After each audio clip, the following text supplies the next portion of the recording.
ਬਿਸਮਿਲ੍ਲਾਹ ਰਹਿਮਾਨ ਰਹੀਮ। ਸੱਜਣੋ ਤੇ ਮਿੱਤਰੋ, ਅੱਜ ਅਸੀਂ ਗੱਲ ਕਰਨੀ ਸੀ ਅੰਗਰੇਜ਼ ਦੌਰ ਵਿੱਚ ਪੰਜਾਬੀਆਂ ਨਾਲ ਹੋਣ ਵਾਲੇ ਸਲੂਕ ਉੱਤੇ। ਪੰਜਾਬੀ ਬੋਲ ਦੇ ਖਿਲਾਫ ਉਹ ਸਾਜ਼ਿਸ਼ਾਂ ਜਿਹੜੀਆਂ ਅੰਗਰੇਜ਼ਾਂ ਕੀਤੀਆਂ, ਪਰ ਅੱਜ ਦੇ ਜਾਅਲੀ ਦਰਸ਼ਕਾਂ ਨੂੰ ਉਹ ਵਿਖਾਲੀ ਨਹੀਂ ਦੇ ਰਹੀਆਂ। ਉਹ ਇਕੱਠੇ ਅੰਗਰੇਜ਼ ਜਿਹੜੇ ਆਪਣੇ ਆਪ ਨੂੰ ਅੱਜ ਵੀ ਉਹਨਾਂ ਦੀ ਬਾਕਿਆਤ ਸਮਝਦੇ ਨੇ, ਜਿਹਨਾਂ ਦੇ ਜੀਨਸ ਵਿੱਚ ਇਹ ਗੱਲ ਸ਼ਾਮਲ ਹੈ ਕਿ ਅਗਰ ਅਸੀਂ ਪੰਜਾਬੀ ਦੇ ਖਿਲਾਫ ਬੋਲਾਂਗੇ ਅਤੇ ਪੰਜ ਦਰਿਆਵਾਂ ਦੀ ਧਰਤੀ ਨੂੰ ਮੰਦਾ ਬੋਲਾਂਗੇ ਤਾਂ ਸ਼ਾਇਦ ਇਹਦੇ ਨਾਲ ਸਾਡੀ ਇੱਜ਼ਤ ਵਧੇਗੀ, ਅਸੀਂ ਸਮਾਜ ਦੇ ਉੱਚੇ ਤਬਕੇ ਨਾਲ ਜੁੜੇ ਦਿਸਾਂਗੇ। ਇਸ ਵਿਚਕਾਰ ਇੱਕ ਅਜਿਹਾ ਮਸਲਾ ਸਾਹਮਣੇ ਆਇਆ ਜਿਹਦੇ ਬਾਰੇ ਮੈਨੂੰ ਬਹੁਤ ਸਾਰੇ ਸੱਜਣ ਪਿਆਰੇ ਨੇ ਫੋਨ ਵੀ ਕੀਤੇ ਅਤੇ ਮੈਸੇਜ ਰਾਹੀਂ ਵੀ ਆਖਿਆ ਕਿ ਇਹਦੇ ਉੱਤੇ ਜ਼ਰੂਰ ਗੱਲ ਕਰੋ। ਮੈਂ ਇਹਦੇ ਬਾਰੇ ਬੜਾ ਗੌਰ ਫਰ ਕੀਤਾ, ਆਪਣੇ ਸਮਾਜ ਦੇ ਉਸ ਰੂਪ ਦੇ ਉਹਨੇ ਲੁਕੀ ਗੰਦਗੀ ਨੂੰ ਵੇਖਿਆ ਜਿਹੜੀ ਬਾਜ਼ਾਰ ਸਾਨੂੰ ਦੂਜੇ ਦੇ ਦਾਮਨ ਉੱਤੇ ਵਿਖਾਈ ਦਿੰਦੀ ਹੈ। ਪਰ ਹਕੀਕਤ ਇਹ ਵੇ ਕਿ ਇਹ ਗੰਦ ਸਾਡੇ ਸਮਾਜ ਵਿੱਚ ਵਸਣ ਵਾਲੇ ਹਰ ਫਰਦ ਦੇ ਵਜੂਦ ਉੱਤੇ ਮੌਜੂਦ ਹੈ।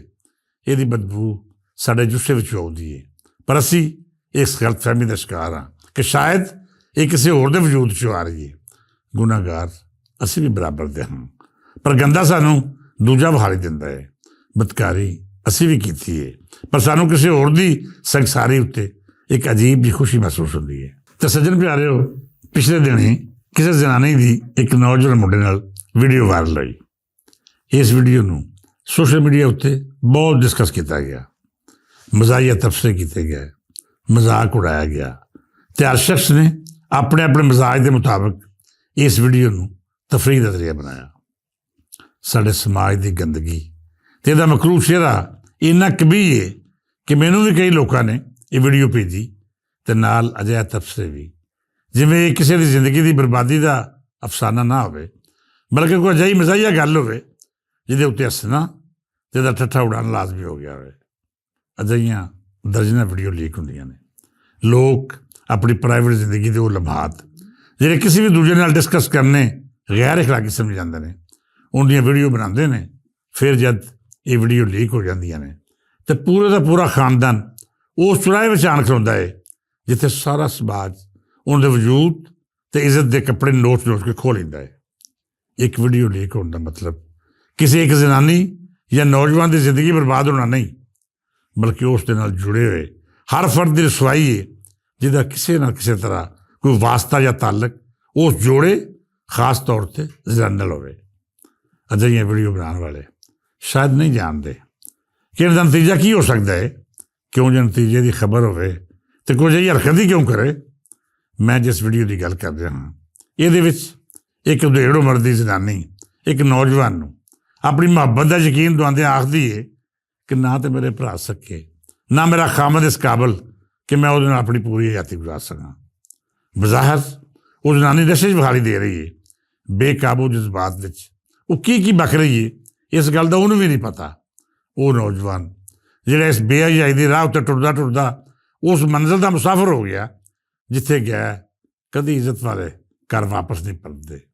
ਉਹਨੂੰ ਵੀ ਅੰਦਾਜ਼ਾ ਨਹੀਂ ਕਿ ਉਹਦੇ ਘਰ ਵਿੱਚ ਜਿਹੜੇ ਜੀਅ ਨੇ ਉਹਦੀ ਜ਼ਿੰਦਗੀ ਕਿਵੇਂ ਗੁਜ਼ਰੇਗੀ। ਯਕੀਨੀ ਤੌਰ 'ਤੇ ਬੇਹਯਾਈ ਅਤੇ ਰਸਵਾਈ ਦੇ ਇਸ ਖੇਡ ਵਿੱਚ ਜਿਹੜੀ ਕਾਲਕ ਇਹਨਾਂ ਦੋਵਾਂ ਦੇ ਮੂੰਹ 'ਤੇ ਮਿਲੀ ਗਈ ਹੈ, ਉਹ ਕਾਲਕ ਹੁਣ ਇਸ ਟੱਬਰ ਦੇ ਹਰ ਫਰਦ ਦਾ ਮੁਕੱਦਰ ਹੋ ਗਈ ਹੈ ਜਿਹੜਾ ਇਹਨਾਂ ਦੇ ਨਾਲ ਦੂਰ ਪਾਰ ਦੇ ਵੀ ਜੁੜਤ ਰੱਖਦਾ ਹੈ। ਬੇਲੀਓ, ਔਰਤ ਵਫਾਦਾਰੀ ਦੀ ਅਲਾਮਤ ਹੁੰਦੀ ਹੈ। ਉਹ ਕਿਹੋ ਜਿਹੀ ਜ਼ਨਾਨੀ ਹੈ ਜਿਹੜੀ ਆਪਣੇ ਬੰਦੇ ਨੂੰ ਸਰੇਆਮ ਜ਼ਲੀਲ ਕਰ ਰਹੀ ਹੈ, ਜਿਵੇਂ ਉਹਦੇ ਕੋਲ ਕੋਈ ਬਦਲਾ ਰਹੇ ਹੋਏ। ਆਪਣੀ ਵੀਡੀਓ ਆਪ ਬਣਵਾ ਕੇ ਇਹ ਐਲਾਨ ਕਰ ਰਹੀ ਹੈ ਕਿ ਇਸ ਵੀਡੀਓ ਨੂੰ ਮੇਰੇ ਭਰਾਵਾਂ ਸਣੇ ਸਭ ਨੂੰ ਭੇਜ ਦਿਓ। ਉਹ ਔਰਤ ਜਿਹਨੂੰ ਅਸੀਂ ਘਰ ਦੀ ਇੱਜ਼ਤ ਆਖਦੇ ਹਾਂ, ਜਿਸ ਨੂੰ ਅਸੀਂ ਆਪਣੇ ਵਕਾਰ ਦੀ ਅਲਾਮਤ ਆਖ ਕੇ ਆਪਣੇ ਪੱਗ ਦੇ ਸ਼ਿਮਲੇ ਨਾਲ ਤਸ਼ਬੀਹ ਦਿੰਦੇ ਹਾਂ, ਜਦ ਉਹ ਸਿੱਧੀ ਰਾਹ ਤੋਂ ਭਟਕ ਜਾਏ ਫਿਰ ਇਹ ਪੂਰੇ ਖਾਨਦਾਨ ਨੂੰ ਜ਼ਲੀਲ ਕਰਦੀ ਹੈ ਜਿਹਦਾ ਕੋਈ ਤਸੱਵੁਰ ਵੀ ਨਹੀਂ ਕਰ ਸਕਦਾ। ਇਹ ਔਰਤ ਜਿਹੜੀ ਆਪਣੇ ਆਸ਼ਿਕ ਦੇ ਨਾਲ ਰੰਗਰੀਆਂ ਮਨਾ ਰਹੀ ਹੈ, ਜੇਕਰ ਆਪਣੇ ਬੰਦੇ ਤੋਂ ਮੁਤਮਿਨ ਨਹੀਂ, ਉਹਦੇ ਨਾਲ ਗੁਜ਼ਾਰਾ ਨਹੀਂ ਕਰ ਸਕਦੀ, ਅਤੇ ਫਿਰ ਉਹਨੂੰ ਛੱਡ ਕਿਉਂ ਨਹੀਂ ਦਿੰਦੀ। ਅਜਿਹੇ ਬੰਦੇ ਨਾਲ ਰਹਿਣਾ ਜਿਹਦੇ ਨਾਲ ਤੁਹਾਡਾ ਦਿਲ ਨਾ ਭਿੱਜੇ, ਤੁਹਾਨੂੰ ਸ਼ਰੀਅਤ ਤੇ ਮਜਬੂਰ ਨਹੀਂ ਕਰਦੀ ਕਿ ਤੁਸੀਂ ਉਹਦੇ ਨਾਲ ਬੱਝੇ ਰਹੋ। ਪਰ ਫਿਰ ਵੀ ਸਾਡੇ ਸਮਾਜ ਵਿੱਚ ਕਿੰਨੇ ਅਜਿਹੇ ਕਿਰਦਾਰ ਨੇ ਜਿਹੜੇ ਆਪਣੀਆਂ ਖਾਹਿਸ਼ਾਤ ਦਬਾ ਕੇ ਉਸ ਇੱਜ਼ਤ ਦੇ ਖਜ਼ਾਨੇ ਨੂੰ ਸਮਝ ਲਾਉਂਦੇ ਨੇ ਜਿਹਦੀ ਰਾਖੀ ਦਾ ਫਰਜ਼ ਇਹਨਾਂ ਉੱਤੇ ਆਇਦ ਹੁੰਦਾ ਹੈ। ਮੈਂ ਸਮਾਜ ਦੇ ਇਹਨਾਂ ਕਿਰਦਾਰਾਂ ਨੂੰ ਹਮਦਰਦੀ ਦੀ ਨਿਗਾਹ ਨਾਲ ਵੇਖਦਾ ਹਾਂ। ਇਹਨਾਂ ਵਿੱਚੋਂ ਬੇਸ਼ਤਰ ਉਹ ਨੇ ਜਿਹੜੇ ਕਿਸੇ ਨਾ ਕਿਸੇ ਮਾਰੂਬੀ ਦਾ ਸ਼ਿਕਾਰ ਨੇ, ਜਿਹੜੇ ਨਫਸੀਆਤੀ ਹਵਾਲੇ ਨਾਲ ਬਹੁਤ ਕਮਜ਼ੋਰ ਤੇ ਉਲਝਣਾਂ ਦੀ ਦਲਦਲ 'ਚ ਫਸੇ ਹੋਏ ਨੇ। ਸਾਡੇ ਸਮਾਜ ਦੇ ਕਿਰਦਾਰ ਕਿਸੇ ਨਾ ਕਿਸੇ ਥਾਵੇਂ ਅਜਿਹੇ ਲੋਕਾਂ ਦੇ ਹੱਥੇ ਚੜ੍ਹ ਜਾਂਦੇ ਨੇ ਜਿਹੜੇ ਇਹਨਾਂ ਦੀਆਂ ਕਮਜ਼ੋਰੀਆਂ ਦਾ ਫਾਇਦਾ ਚੁੱਕਦੇ ਨੇ। ਮੁਹੱਬਤਾਂ ਦੇ ਝੂਠੇ ਫਰੇਬ ਤੇ ਵਾਅਦੇ, ਹਮਦਰਦੀ ਦੀ ਉਹ ਤਸੱਲੀ ਜਿਹੜੀ ਜ਼ੁਬਾਨੀ ਕਲਾਮੀ ਜਮ੍ਹਾਂ ਖਰਚ ਤੋਂ ਵੱਧ ਕੁਝ ਨਹੀਂ ਹੁੰਦੀ। ਉਹ ਅਜਿਹੀਆਂ ਰਾਹਾਂ ਦਾ ਮੁਸਾਫਰ ਬਣਾ ਦਿੰਦੀ ਹੈ ਜਿੱਥੇ ਬਰਬਾਦੀ ਦੇ ਟੋਇਆਂ ਤੋਂ ਇਲਾਵਾ ਕੁਝ ਵੀ ਨਹੀਂ ਹੁੰਦਾ। ਇਹ ਬਰਬਾਦੀ ਮੁਸਤਕਿਲ ਹੈ। ਇਸ ਬਰਬਾਦੀ ਤੋਂ ਵਾਪਸ ਆਬਾਦ ਹੋਣ ਵੱਲ ਕੋਈ ਰਾਹ ਨਹੀਂ ਜਾਂਦੀ।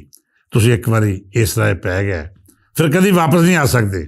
ਅਜਿਹੀਆਂ ਖੇਡਾਂ ਦਾ ਇੱਕ ਰੁੱਖ ਤੇ ਉਹ ਕਿਰਦਾਰ ਨੇ ਜਿਹੜੇ ਆਪਣੀਆਂ ਮहरूਮੀਆਂ ਦਾ ਇਜ਼ਹਾਰ ਅਜਿਹੀ ਰਹਿ ਪੈ ਕੇ ਕਰਦੇ ਨੇ ਜਿਹੜੀ ਉਹਨਾਂ ਦੇ ਨਾਲ ਨਾਲ ਉਹਨਾਂ ਦੇ ਪੂਰੇ ਖਾਨਦਾਨ ਦੀ ਬਰਬਾਦੀ ਦਾ ਸਬਬ ਬਣਦੀ ਹੈ।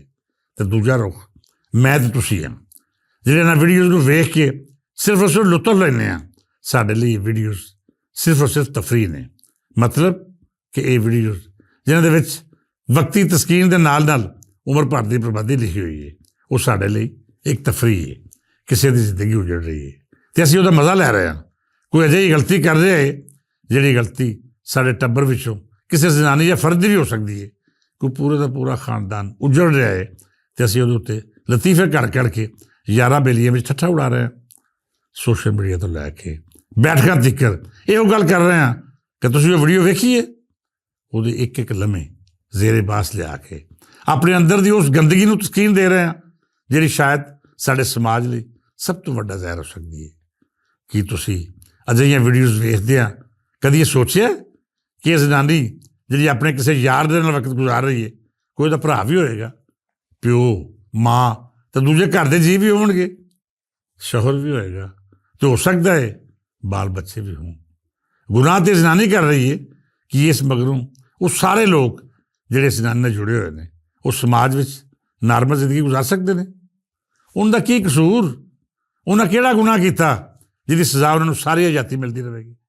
ਸੱਜਣੋ, ਜੇਕਰ ਅਜਿਹੀਆਂ ਵੀਡੀਓ ਬਣਾਉਣ ਵਾਲੇ ਗੁਨਾਹਗਾਰ ਨੇ ਫਿਰ ਬੇਲੀਓ ਅਸੀਂ ਜਿਹੜੇ ਵੀਡੀਓ ਵਾਇਰਲ ਕਰਦੇ ਹਾਂ ਇਹਨਾਂ ਉੱਤੇ ਤਬਸਰੇ ਕਰਦੇ ਹਾਂ, ਇਹਨਾਂ ਤੋਂ ਆਪਣੀ ਗੰਦੀ ਸੋਚ ਦੀ ਤਸਕੀਨ ਕਰਦੇ ਹਾਂ, ਅਸੀਂ ਵੀ ਉਨੇ ਹੀ ਗੁਨਾਹਗਾਰ ਹਾਂ। ਰੱਬ ਸੱਚਾ ਤੇ ਆਖਦਾ ਹੈ ਤੁਸੀਂ ਦੂਜਿਆਂ ਦੇ ਗੁਨਾਹਾਂ ਉੱਤੇ ਪਰਦੇ ਪਾਓ। ਉਹ ਕਿਹੜੀ ਸੋਚ ਹੈ ਜਿਹੜੀ ਕਿਸੇ ਦੀ ਗਲਤੀ ਜਾਂ ਗੁਨਾਹ ਨੂੰ ਇੰਝ ਉਛਾਲ ਕੇ ਐਲਾਨ ਕਰ ਰਹੀ ਹੈ ਕਿ ਰੱਬਾ ਅਸੀਂ ਤੇਰੀ ਗੱਲ ਨਹੀਂ ਮੰਨਦੇ। ਅਜਿਹੀਆਂ ਗਲਤੀਆਂ ਹੋ ਸਕਦਾ ਹੈ ਮੈਂ ਵੀ ਕੀਤੀਆਂ ਹੋਣ, ਹੋ ਸਕਦਾ ਹੈ ਮੇਰੇ ਸੁਣਨ ਵਾਲੇ ਹਰ ਸ਼ਖਸ ਦੇ ਮਾਜ਼ੀ ਵਿੱਚ ਕੋਈ ਨਾ ਕੋਈ ਗਲਤੀ ਹੋਵੇ ਜਿਹਦੇ ਉੱਤੇ ਰੱਬ ਨੇ ਪਰਦਾ ਪਾ ਰੱਖਿਆ ਹੋਵੇ। ਸੋਚੋ ਜ਼ਰਾ, ਜੇਕਰ ਸਭ ਦੇ ਰਾਜ਼ ਫਾਸ਼ ਹੋ ਜਾਣ, ਜੇਕਰ ਸਾਰੇ ਆਪਣੀਆਂ ਆਪਣੀਆਂ ਗਲਤੀਆਂ ਦੇ ਨਾਲ ਇਹ ਦੁਨੀਆ ਦੇ ਸਾਹਮਣੇ ਆ ਜਾਵਣ ਜਿਵੇਂ ਇਹ ਜ਼ਨਾਨੀਆਂ ਜਾਂ ਮਰਦ ਜਿਹਨੂੰ ਅਸੀਂ ਤਮਾਸ਼ਾ ਬਣਾ ਰੱਖਿਆ ਹੈ, ਤਾਂ ਫਿਰ ਕੀ ਬਣੇ? ਬੇਲੀਓ, ਦੂਜਿਆਂ ਦੀਆਂ ਗਲਤੀਆਂ ਉੱਤੇ ਪਰਦਾ ਪਾਉਣਾ ਸਿੱਖੋ। ਇਹਦਾ ਤਮਾਸ਼ਾ ਬਣਾਉਣਾ ਜਾਂ ਇਹਦੀ ਖੇਹ ਉਡਾਉਣਾ ਇਸ ਗੁਨਾਹ ਵਿੱਚ ਬਰਾਬਰ ਦਾ ਸ਼ਰੀਕ ਹੋਣਾ ਹੈ। ਖੁਦਾ ਦਾ ਨਾਂ ਜੇ ਉਹਨਾਂ ਲੋਕਾਂ ਬਾਰੇ ਸੋਚੋ ਜਿਹੜੇ ਅਜਿਹੀ ਗਲਤੀ ਕਰਨ ਦੇ ਨਾਲ ਜੁੜੇ ਹੋਏ ਨੇ। ਇਸ ਦੁਆ ਦੇ ਨਾਲ ਇਜਾਜ਼ਤ ਦਿਓ ਕਿ ਰੱਬ ਸੱਚਾ ਸਭ ਦੇ ਪਰਦੇ ਰੱਖੇ, ਲੋਕਾਂ ਦੀਆਂ ਇੱਜ਼ਤਾਂ ਦੀ ਹਿਫਾਜ਼ਤ ਕਰੇ ਅਤੇ ਬਦਨਾਮੀ ਨੂੰ ਤਮਾਸ਼ਾ ਬਣਾਉਣ ਵਾਲਿਆਂ ਨੂੰ ਤੌਫੀਕ ਦੇਵੇ ਕੋਈ ਇੰਝ ਖੇਹ ਉਡਾ ਕੇ ਆਪਣੀ ਤਸਕੀਨ ਦੀ ਬਜਾਏ ਉਸ ਹੁਕਮ ਦੀ ਪਾਬੰਦੀ ਕਰਨ ਜਿਹੜਾ ਸਾਡੇ ਰੱਬ ਸੋਹਣੇ ਨੇ ਦਿੱਤਾ। ਫੇਰ ਮਿਲਾਂਗੇ, ਇਜਾਜ਼ਤ ਦਿਓ, ਰੱਬ ਰੱਖ।